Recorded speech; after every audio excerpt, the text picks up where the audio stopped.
문제를 지금 우리가 실험하고 있습니다.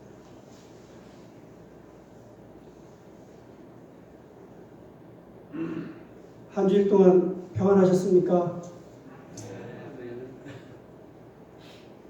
3월 1일 사순절 첫 주 예배로 나오신 여러분들을 주님의 이름으로 존경하고 사랑합니다. 묵상 기도하심으로 예배로 나아갑니다.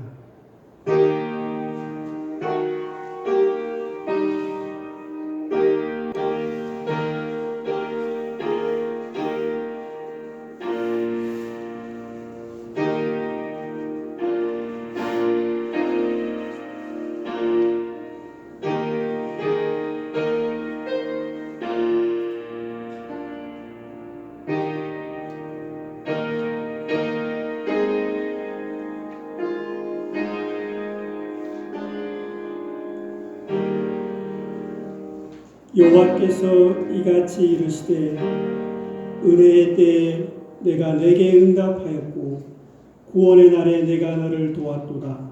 내가 장차 너를 보호하여 너를 백성의 언약으로 삼으며 나라를 일으켜 그들에게 황무하였던 땅을 기업으로 상속하게 하리라. 회복의 은총을 베푸사 각자 처소에서 한 마음으로 예배로 나오는 하나님의 언약 백성들 위에 예비하신 약속의 복을 주시는 예수 그리스도의 이름으로 기도드립니다. 아멘. 찬송 2장입니다.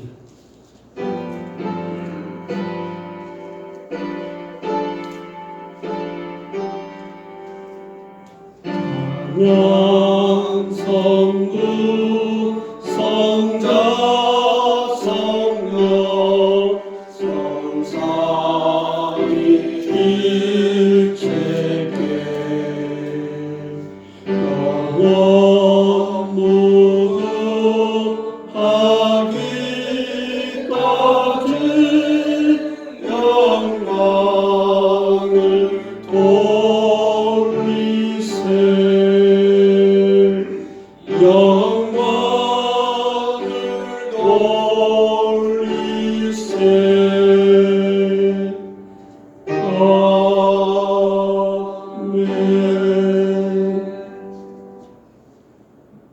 신앙고백 사도신경 하십니다.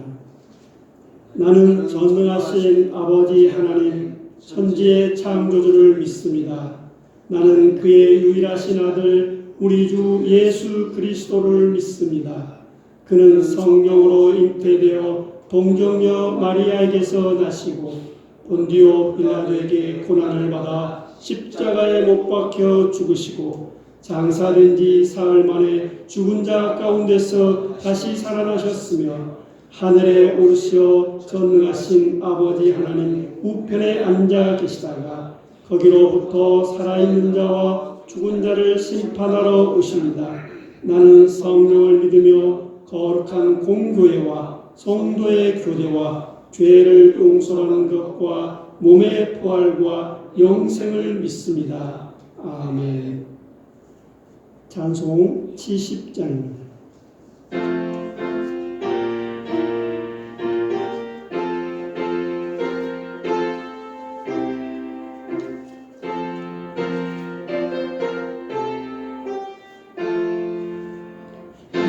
이나쳐 있으니 환난을 당한 자 이리 오라. 땅들이 변하고 물결이 일어나 산 위에 넘치되 두렵잖네. 이방이 떠들고 나라들 모여서 진동하나. 우리 주 목소리 한 번만 말하며 천하의 모든 것 말하겠네. 만유주 우리를 도우니 비난쳐요. 세상의 난리를 그치게 하시니 세상의 장관이 쓸데없네. 높으신 하나님 우리를 구하니 할렐루야. 괴로움이 심하고 환난이 극하나 피난처 되시는 주 하나님.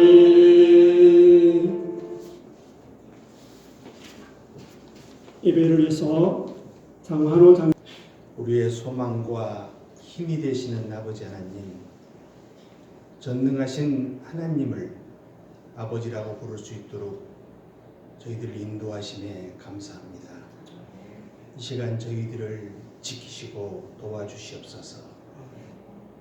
아무것도 염려하지 말고 다만 모든 일에 기도와 간구로 너희 구할 것을 구하라신 아버지 하나님, 그럼에도 불구하고 세상 밖에서는 지금 코로나라는 질병이 저희들을 엄습해 와서 어찌할 바를 모르고 다들 허둥대고 있습니다.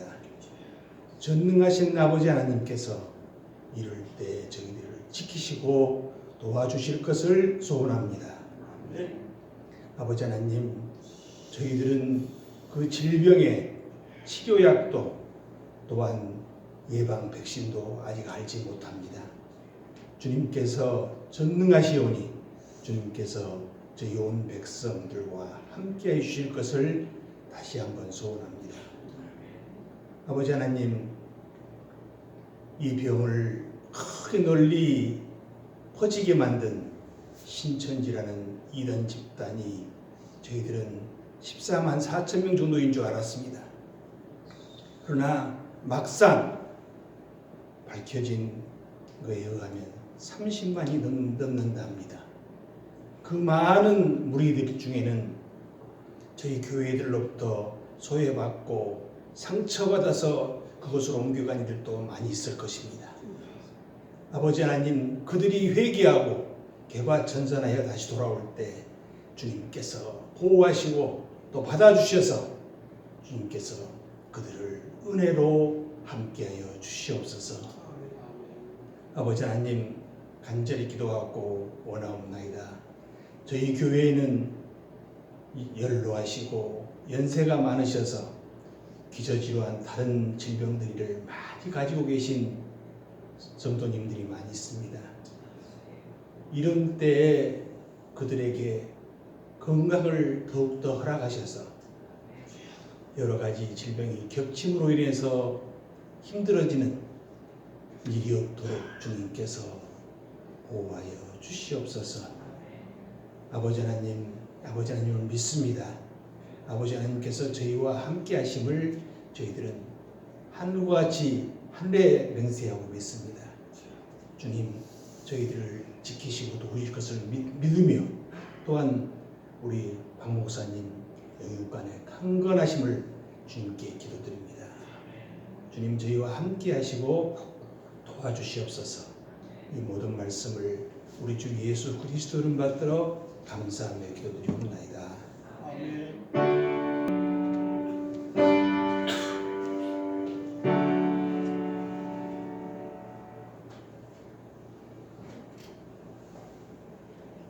오늘 우리에게 주신 하나님의 말씀입니다.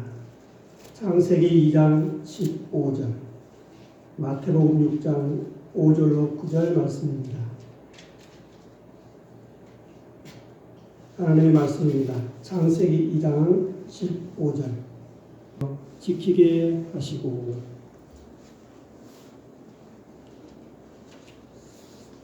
신약성경 마태복음 6장 5절로 9절입니다. 하나님의 말씀입니다. 또 너희는 기도할 때 외식하는 자와 같이 하지 말라. 그들은 사람에게 보이려고 회당과 큰 거리 어귀에 서서 기도하기를 좋아하느니라. 내가 진실로 너에게 이르노니 그들은 자기 상을 이미 받았느니라. 너는 기도할 때 내 골방에 들어가 문을 닫고 은밀한 중에 계신 내 아버지께 기도하라. 은밀한 중에 보시는 내 아버지께서 갚으시리라. 또 기도할 때 이방인과 같이 중언부언하지 말라. 그들은 말을 많이 하여야 들으실 줄 생각하느니라. 그러므로 그들을 본받지 말라. 구하기 전에 너희에게 있어야 할 것을 하나님 너희 아버지께서 아시느니라. 그러므로 너희는 이렇게 기도하라. 하늘에 계신 우리 아버지여, 이름이 거룩히 여김을 받으시오며.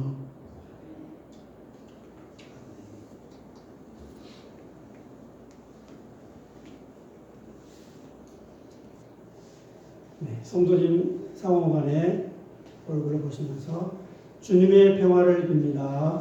주님의 평화를 빕니다.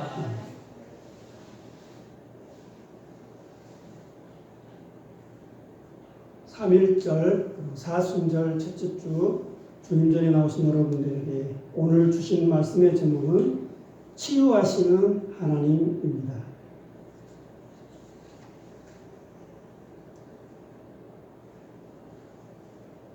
겨울에 마른 가지를 뚫고 나온 여린 새싹과 꽃들이 봄 소식을 알리는 생명의 계절입니다. 2020년 3월 1일 사순절 첫째 주일을 보내고 있는 특수한 상황 속에서 오늘 우리에게 주시는 하나님의 말씀은 치유하시는 하나님입니다. 이번 일로 가정과 일터에서 몸과 영혼이 지치고 힘든 성도들에게 하나님의 치유하시고 회복하신 위로하심이 함께 하시길 기도합니다. 세례받은 기독교인이라면 누구나 주기도문을 암송할 것입니다. 그러나 주기도문의 능력은 암송하는 데 있는 것이 아니라 우리들이 어떤 마음으로 기도를 하느냐에 달려 있습니다. 우리의 기도가 생각 없는 말들만 있다면 기도 응답을 경험할 수 없을 겁니다. 어떤 신학자는 주기도로 기도하기를 배운다는 것은 지금 우리가 하나님 나라의 의롭고 합당한 지체로 만들어져 가고 있다고 말합니다. 그리스도인이 되기 위해서 가장 중요한 것은 무엇일까요? 기도 드리는 일입니다. 기도 행위입니다. 기도와 상관없는 그리스도인의 삶이란 있을 수 없습니다. 우리 그리스도인의 삶은 하나님을 향해 무엇을 기도하느냐에 따라 그리스도인으로 성장해 갑니다. 하나님의 자녀로서 이 땅에서 살아가고 있는 우리는 오늘 무엇을 해야 할까요? 무엇보다도 우리의 기도를 들으시고 응답하여 주신 하나님 아버지가 계신다고 하는 것이 얼마나 큰 힘이 되는지 모릅니다. 하루는 제자들이 예수님께 가장 위대한 최고의 질문이 우리에게 기도를 가르쳐 주소서 이렇게 기도에 대해서 물었을 때 예수님은 제자들에게 너희는 하나님을 어떻게 경험하느냐 너희는 하나님을 어떻게 느끼느냐라고 묻지 않고 다만 주님은 이렇게 말씀하셨습니다. 너희는 이렇게 기도하라. 하늘에 계신 우리 아버지여 이름이 거룩히 여김을 받으시오며. 예수께서 당시 제자들에게 가르쳐 주신 주님의 기도를 배우고 기도를 드림으로 치유와 회복의 은총을 입는 로뎀 가족 모두가 되시길 바랍니다. 오늘 본문 말씀 마태복음 6장 6절은 예수께서 제자들 가운데 종교적인 자기 의를 지적하시는 장면에서 시작합니다. 너는 기도할 때 내 골방에 들어가 은밀한 중에 계신 아버지께 기도하라. 골방에서 은밀한 중에 간절히 기도하는 우리의 기도를 들으시는 아버지 하나님께 찬양과 영광을 올려드립니다. 몸과 영혼을 치유하시는 하나님께서 오늘 우리에게 직접 가르쳐 주신 첫 번째 기도 가운데 마태복음 6장 9절에 하늘에 계신 우리 아버지, 하늘에 계신 우리 아버지에 담긴 메시지입니다. 이 기도는 우리에게 개인으로서가 아니라 교회 공동체로서 기도하라고 가르칩니다. 여기에서 주목할 단어는 우리라는 말입니다. 우리라는 말은 우리가 소유권을 주장한다는 말이 아닙니다. 하나님은 우리의 소유물이 아닙니다. 그러나 하나님께서는 우리가 하나님께 다가가기 전에 하나님께서 먼저 우리에게 다가오셔서 우리를 하나님의 자녀 삼아 주셨습니다. 하늘에 계신 우리 아버지여 할 때 이 우리는 우주를 창조하셨고 통치하시는 그 위대한 하나님께서 우리의 아버지가 되셨음을 인정하는 말입니다. 이처럼 우리가 하나님을 우리 아버지라고 부를 수 있는 특권을 주신 것은 우리가 잘나서가 아니라 하나님께서 예수 그리스도 안에서 행하신 일 때문입니다. 우리를 하나님의 자녀로 삼아주신 주님은 요한복음 15장 16절에서 너희가 나를 택한 것이 아니요 내가 너희를 택하여 세웠나니 이는 너희로 내 이름으로 아버지께 무엇을 구하든지 다 받게 하려 함이라. 우리가 하나님을 택한 것이 아니라 하나님께서 먼저 우리를 택하셨습니다. 여기에서 하나님과의 관계는 나의 느낌이나 나의 경험이나 나의 믿음이나 나의 행위에 기초하고 있지 않습니다. 하나님께서 교회를 통해 나사렛 예수를 먼저 이 땅에 보내주셨고 우리를 예수님과 관계를 통해서 예수님을 하나님의 아들로 알게 되었다는 말씀입니다. 여기에서 우리가 주목할 것은 아버지와 아들이라는 용어가 남성을 가리키는 말이 아니라는 말씀입니다. 하나님은 우리 인간의 모든 성, 젠더 개념보다 더 크신 분입니다. 그런데 중요한 것은 이 명칭들이 가족 관계를 설명하는 데 있습니다. 우리의 가족에서 경험하는 우리의 아버지, 어머니, 부모님은 어떻습니까? 어떤 가정에서는 폭력적이고 벌 주시는 아버지를 경험하기도 합니다. 그런 아버지 때문에 자상하고 헌신하신 우리의 아버지 이미지가 손상받기도 합니다. 그러나 이러한 현실에서 존재하는 아버지가 아닌 우리가 믿고 신앙하는 전능자로서 우리 아버지를 말합니다. 다시 말해 우리가 하나님을 아버지라고 부를 때 생물학적인 아버지는 아닙니다. 우리 모두는 아버지가 필요합니다. 그러나 그리스도인들이 우리 아버지라고 기도할 때 우리는 하나님께서 예수 그리스도 안에서 우리를 구원하셨음을 말하는 것입니다.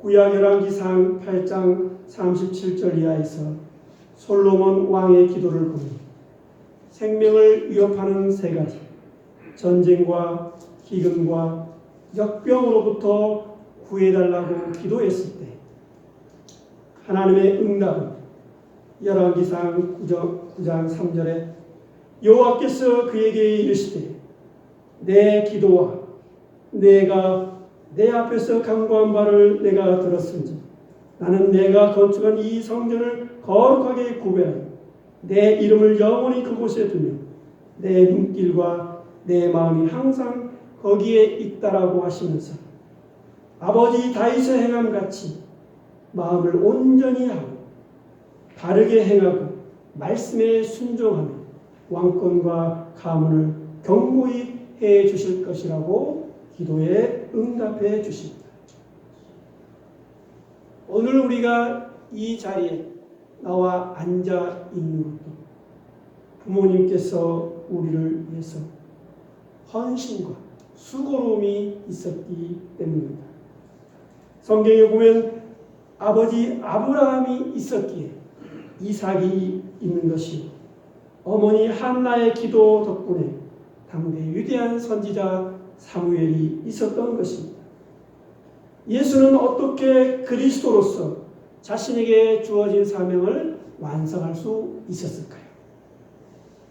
요셉의 아버지 요셉이 아들 예수를 하나님의 아들로 대접하고 인정했기 때문입니다. 우리의 자녀들이, 우리의 손자, 손녀들이 잘 성장할 수 있는 비결은 무엇일까요? 우리의 자녀들 하나님의 아들, 딸로 여기면 됩니다. 우리는 모두 하나님의 성품과 하나님의 품위를 지닌 하나님의 자녀들입니다. 그러나 자녀들이 부모의 우상이 되어서는 안 되겠습니다. 어려운 시대를 맞이하고 있는 오늘 우리 기독교인으로서 어떻게 기도해야 할까요? 사실 신앙생활하면서 가장 어려운 것은 기도하는 방법입니다. 그러나 우리가 어떻게 기도할 것인가? 보다 더 중요한 것은 성부, 성자, 성령 하나님께서 우리의 약함을 아시고 도우셨고 우리 위해 기도해 주셨다는 사실입니다. 우리는 혼자 기도하는 것이 아니라 성령께서 우리를 대신해 간구하고 계십니다. 사도 바울도 로마서 8장 26절에서 이와 같이 성령도 우리의 연약함을 도우시나니 우리는 마땅히 기도할 바를 알지 못하나 오직 성령이 우리를 위하여 친히 간구하신다고 가르쳐 줍니다. 우리는 하늘에 계신 아버지께 이렇게 기도드릴 수 있습니다. 자녀들의 진학, 학교 생활, 군복무, 취업, 사업상의 문제, 결혼, 재혼, 일용할 양식, 세상 유혹에 빠지지 않기, 남편과 아내의 구원, 부모와 자녀들의 구원 문제, 이 모두를 위해서 우리는 하나님께 기도할 수 있습니다. 하늘에 계신 우리 아버지 이렇게 기도할 수 있습니다. 우리가 기도할 때 우리의 기도를 들으시고 응답하시는 분은 하늘에 계신 우리 아버지이십니다. 여기에서 말하는 하늘이란 하나님이 통치하고 다스리신 모든 영역입니다. 하늘에 계신 하나님께 기도한다는 것은 하나님을 자신의 취향에 맞게 길들여 가고 있는 현대인들에 대한 경고이기도 합니다. 하나님은 하늘에 계시고 사람은 땅에 있습니다. 이때 하늘은 우리의 피조물인 인간과는 시간과 공간상 비교할 수 없는 양적, 질적 차이를 지닙니다. 그분은 우리의 마음속에 내재해 계시지만 동시에 우리의 생각 너머에 계십니다. 하나님은 우리 옆에 서기 위해서 여러분 우리에게 멀리 떨어져 계십니다. 완전한 비유는 아니지만 비유를 들어서 설명해 드린다면 좋은 부모가 되려면 자녀들과 가까이 있어야 합니다. 그래서 이야기를 들어주고 함께 시간을 보냅니다. 또한 좋은 부모는 자녀들과 멀리 떨어질 줄도 알아야 합니다. 아이가 부모의 구성물이 아니기 때문에 훈육하고 조언도 합니다. 하늘에 계신 우리 하나님은 창조 세계와 피조물에 친밀하게 관여하시지만 창조 세계와 동일한 존재는 아닙니다. 히브리서 4장 14절로 16절 말씀이 이를 잘 말해줍니다. 우리에게는 하늘에 올라가신 위대한 대제사장이신 하나님의 아들 예수가 계십니다. 그러므로 우리는 담대하게 하나님의 은혜의 보좌로 가까이 나아갑시다. 하늘은 어떤 장소가 아니라 은유나 마음의 상태라고 말하는 사람들도 있습니다. 그러나 주님께서 가르쳐주신 주님의 기도는 하나님이 계신 위치를 분명히 알려줍니다. 이처럼 거처가 분명한 분이기 때문에 우리가 현재 처한 곳에서 간구하는 우리의 기도를 들으십니다. 아브라함이 별이 총총한 밤하늘에서 받은 약속, 모세가 시내 산에서 받은 율법, 다윗 왕이 받은 소명, 예언자들이 각자 삶의 자리에서 받은 부르심, 성경에 등장하는 기도의 사람들, 특정한 곳에서 기도했고 기도의 응답을 받았습니다. 우리 모두 각자 처한 삶의 자리에서 기도 응답을 받으시길 바랍니다.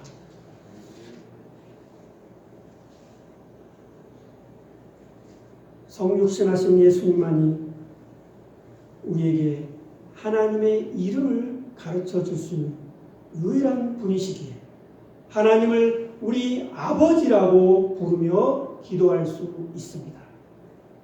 몸과 영혼을 치유하시는 하나님께서 예수님 안에서 우리에게 가르쳐 주시는 두 번째 기도 가운데 마태복음 6장 9절 이름이 거룩히 여김을 받으시오에 담긴 가르침입니다. 이름이 거룩히 여김을 받으시오며 이번 코로나19 사태는 하나님의 창조 섭리를 거슬러 생태계를 파괴하고 우리의 욕망을 따라 살아온 이기심 때문입니다. 환경운동가가 말하는 창조 세계의 재난을 보면 무분별한 벌채로 동식물의 서식지가 파괴되고 매일 세계의 종이 사라지는 멸종, 살충제로 인한 토지의 쇠퇴, 폐기물의 위험, 화학물질에 의한 폭성화와 온실가스를 들고 있습니다. 인간의 자연에 대한 무절제한 착취로 지구 생태계가 신음하고 있습니다. 이 문제 앞에 우리 기독교는 왜 관심을 가져야 합니까? 이 세상은 어차피 망할 세상이기에 복음을 전하는 것이 우선이라고 말하는 사람도 있습니다. 종말을 좀 더 늦출 뿐이기에 교회가 굳이 환경 생태 문제에 관여할 필요가 없다고 말하는 사람도 있습니다. 불행하게도 이러한 생각이나 태도는 기독교 영성과 거룩, 세상과 무관한 것으로 이해하는 데서 오는 오해 때문입니다. 우리가 지구 환경 문제와 생태계에 관심을 가져야 하는 이유는 무엇일까요? 우리가 이 문제에 무관심하면 하나님의 창조 교리가 도전을 받기 때문입니다. 인간 중심적인 기독교가 오늘의 지구 환경과 생태계를 파괴했다고 주장하는 지성인들도 있습니다. 창세기 1장 28절에 생육하고 번성하여 땅에 충만하라 땅을 정복하라. 모든 생물을 다스리라 하십니다.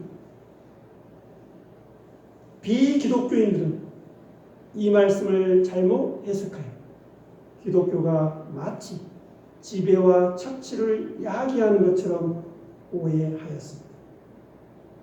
창세기 말씀에 정복하고 다스리라의 원어적 의미는 지배와 착취와는 반대되는 관리하고 보존하는 청지기로서의 사명을 말합니다. 오늘 구약 본문으로 주신 창세기 2장 15절에 여호와 하나님이 그것을 경작하며 지키게 하시고에서 부르신 기독교는 지구 환경을 돌보며 지키는 지구 환경 청지기로서의 사명과 책임을 말합니다. 모세는 가시덤불 속에서 하나님을 만났고 예수님은 공중의 새를 보라, 들의 백합화를 보라, 창조세계의 오묘한 질서를 보라고 하셨습니다. 시편 8편 1절에서 시인은 여호와 우리 주여 주의 이름이 온 땅에 어찌 그리 아름다운지요. 하나님의 대리자로서의 사람은 우주 만물을 돌보고 관리하는 청지기지로서 하나님의 존귀와 영광을 드러내야 합니다. 우리가 믿음의 눈으로 이 세계가 하나님의 위대한 예술 작품으로 볼 때 그 걸작품 위에 예술가의 낙관이 찍힌 것처럼 온 우주 만물은 그 위에 하나님의 이름이 새겨져 있는 작품입니다.